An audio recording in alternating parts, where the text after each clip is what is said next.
विश्व वंदनीय तथागत सम्यक संबुद्ध विश्व रत्न बोधिसत्व डॉक्टर बाबा साहब अम्बेडकर और जिन जिन महापुरुषों ने महानायिकाओं ने हमारे हक और अधिकार की लड़ाई लड़ी, उन सभी महापुरुषों को, महानायिकाओं को मैं त्रिवार वंदन करता हूं, नमन करता हूं। मंच पर उपस्थित आज के कार्यक्रम के अध्यक्ष, पामसेफ के अध्यक्ष कमलाकांत काले जी, मंच पर उपस्थित सभी मेरे पुराने सभी साथी, पाटिल साहब, सभी मंच पर उपस्थित, मातंग साहब भी यहाँ आए हैं, मातंग साहब, और जिन्होंने मुझे इस कार्यक्रम के लिए बहुत आग्रह करके बुलाया, वो हमारे फुलाताई जादव नीचे बैठे हुए हैं, और सभी यहाँ पर उपस्थित मेरे भाई बहन माताओं को राजरत्न अम्बेडकर का जय भीम। आज बहुत लोग शायद इस कार्यक्रम के बाद थोड़ा सा ट्रोल करेंगे, ये कार्यक्रम में कैसे आए, ये कार्यक्रम में क्यों गए। मैं आप लोगों को कहना चाहता हूं, बताना चाहता हूं, चाहे वो बामसेफ हो, बुद्धिस्ट सोसाइटी ऑफ इंडिया हो, समता सैनिक दल का हो, या कोई भी मंच हो, जहां पर बाबा साहब अम्बेडकर जी की या हमारे महापुरुषों की विचारधारा हो, वहां पर मैं हमेशा मौजूद रहूंगा। जहां पर विचारधारा की बात है, वहां पर मैं हूं। जहां पर विचारधारा नहीं है, वहां पर मैं नहीं हूं। तो आज क्योंकि मेरे पास भी समय बहुत कम है, मुझे 5 बजे मीरा भाईंदर पहुंचना है, 2.5 घंटे का सफर है, फिर मुझे बदलापुर जाना है, इसलिए मैं बहुत ही कम शब्दों में अपनी बात रखना चाहूंगा। मैं आज क्योंकि बुद्धिस्ट सोसाइटी ऑफ इंडिया को रिप्रेजेंट करता हूं, तो बुद्ध की बात बता के अपनी वाणी को विराम दूंगा। आज की जो हालात है, हम लोग, यानी पहले तो हम लोगों में जातिवाद हुआ करता था, धर्मवाद तो है ही, लेकिन उससे भी एक बहुत बड़ा वाद हम लोगों में निर्माण हुआ है, और वो वाद है संगठनवाद। हमारे में इतना संगठनवाद हुआ है कि अगर मैं इस संगठन के कार्यक्रम में आया तो दूसरे संगठन के लोग उस पर बहिष्कार डाल देते हैं, इस संगठन के कार्यक्रम में है तो दूसरे संगठन बहिष्कार डाल देते हैं। हमारी दिल्ली में एक कॉन्फ्रेंस हो रही थी, वहां पर एक डेटा हमारे सामने प्रेजेंट किया गया कि अंबेडकर नाम से, सिर्फ अंबेडकर नाम लेकर इस देश में 1 लाख संस्था काम कर रही है। 1 lakh organisation having the name of Ambedkar, Ambedkar organisation, Ambedkar society, Ambedkar centre, पता नहीं क्या क्या।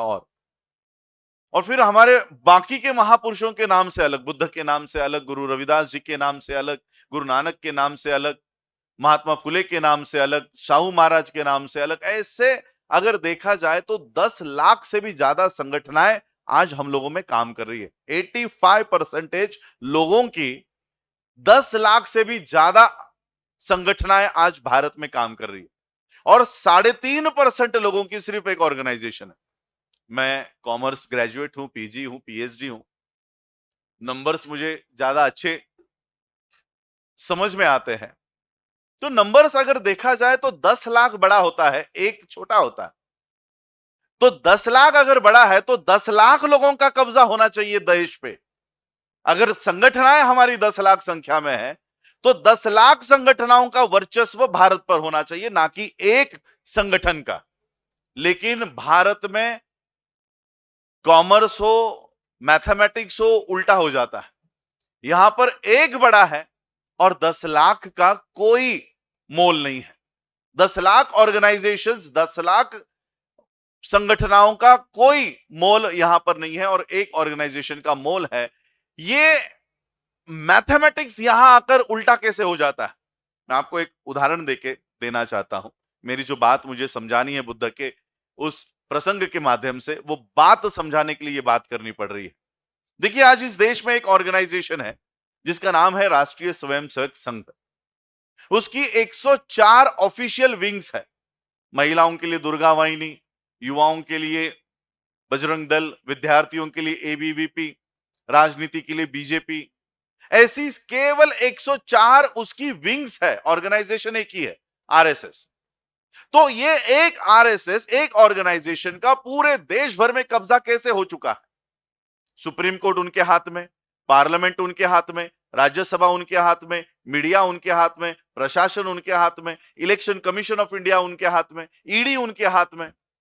पूरा देश एक ऑर्गेनाइजेशन के कब्जे में कैसे है? और 10 लाख ऑर्गेनाइजेशंस, इनका कहीं पर भी कहीं पर भी इनका वर्चस्व क्यों नहीं है, उसकी एक आप लोगों को उदाहरण देके समझाना चाहता हूं। विचारधारा की मैंने इसलिए बात की, हमने देखा 2014 में जब इलेक्शंस का माहौल था, इलेक्शंस डिक्लेयर नहीं हुई थी, इलेक्शंस का माहौल था, तब नरेंद्र मोदी उनसे भी पहले लाल कृष्ण आडवाणी ये इस देश के पीएम पोस्ट के कैंडिडेट थे, डिक्लेयर थे, आरएसएस के माध्यम से डिक्लेयर थे कि ये 2014 में ये प्रधानमंत्री पद के उम्मीदवार होंगे।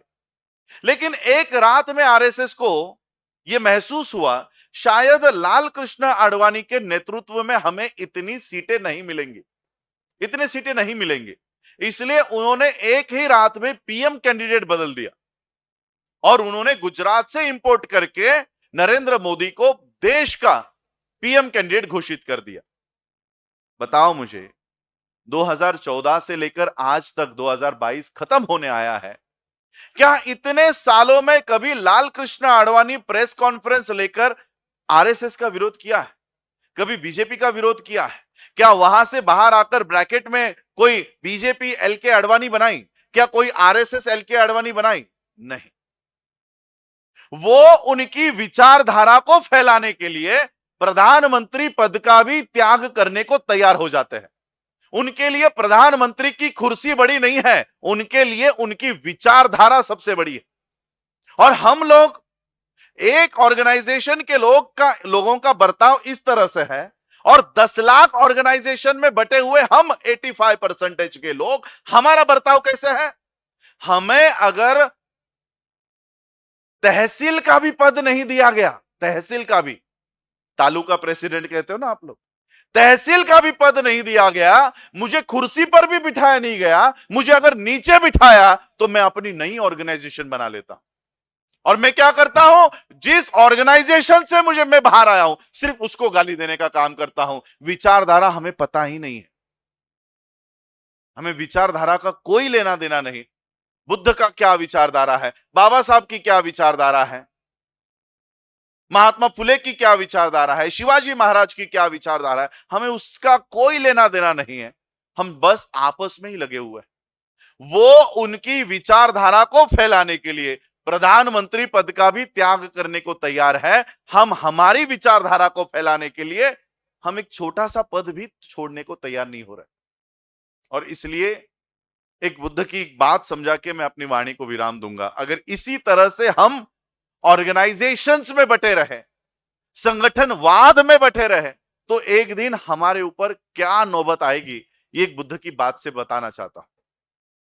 तथागत बुद्ध चारिका किया करते थे, कभी एक गांव में नहीं रुकते थे, अपने विचारधारा का प्रचार और प्रसार हर एक गांव गांव में जाकर करते थे।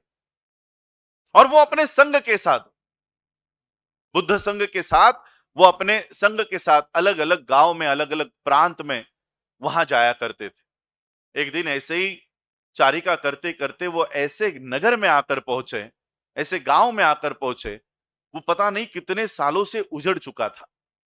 तथागत बुद्ध के संघ ने पूछा कि ये तथागत, ये कैसा गांव है? यहां पर कोई पेड़ नहीं दिखाई दे रहे, कोई जानवर नहीं दिखाई दे रहे, सिर्फ घर है, रास्ते हैं, यहां के लोग कहां चले गए? तथागत बुद्ध ने कहा कि जाओ जरा देख कर आओ, इस गांव के लोग कहां चले गए, इस गांव के लोग कहां हैं?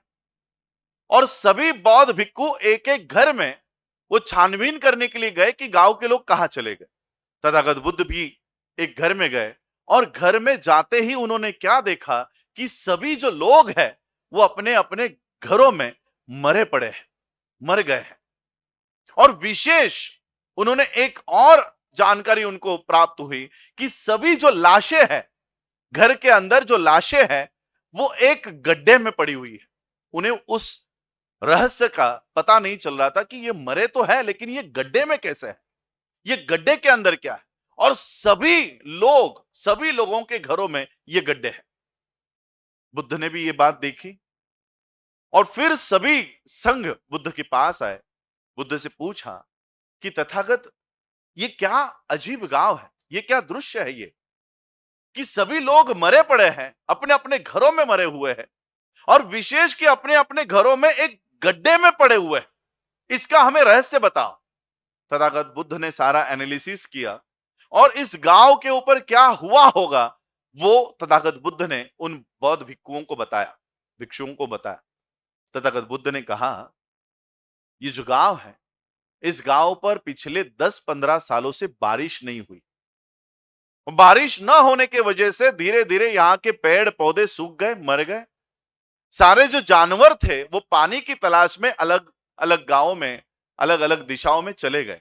लेकिन इस गांव के लोग गांव को छोड़ना नहीं चाहते थे, क्योंकि उनके घर थे, जमीन थे, खेत थी, इसलिए वो अपने गांव में ही रहना चाहते थे।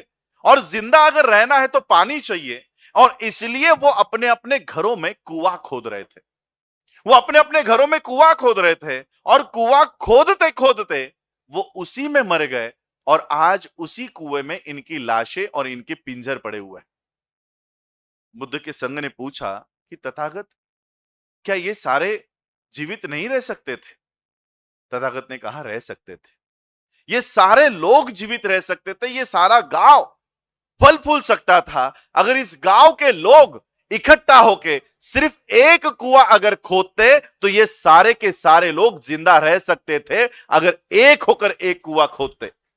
आज इस देश का संविधान नष्ट हो रहा है, आज इस देश की सारी लोकतंत्र डेमोक्रेटिक कंडीशंस खत्म हो रही है, सुप्रीम कोर्ट खत्म हो रहा है, मीडिया तब से ही हमारा नहीं था, सारी पब्लिक सेक्टर खत्म हो रही है, और हम अलग अलग बंटकर आंदोलन कर रहे हैं।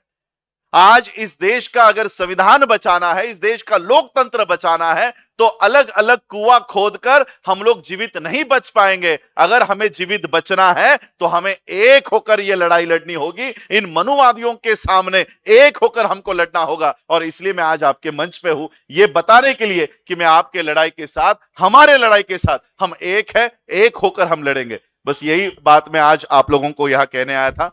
मैं आज बामसेफ के इस 39th राष्ट्रीय अधिवेशन के लिए तहे दिल से मनोकामना देता हूं, मंगल कामनाएं देता हूं, और इसी तरह से हमारे सभी, हम लोग उनको SC ST OBC, जिसको हम एक शॉर्ट टर्म दे दिया है, मूल निवासी, SC ST OBC माइनॉरिटीज, सारे माइनॉरिटीज, चाहे वो क्रिश्चियन हो, सिख हो, मुस्लिम हो, सभी माइनॉरिटीज, एक मंच पर हम लोगों को लड़ना है, और एक मंच पर एक होकर हमें इन मनुवादियों से, RSS से, इतनी बड़ी ऑर्गेनाइजेशन, इनके पेड़ नहीं, डेडिकेटेड 85 लाख वर्कर्स आज काम कर रहे हैं।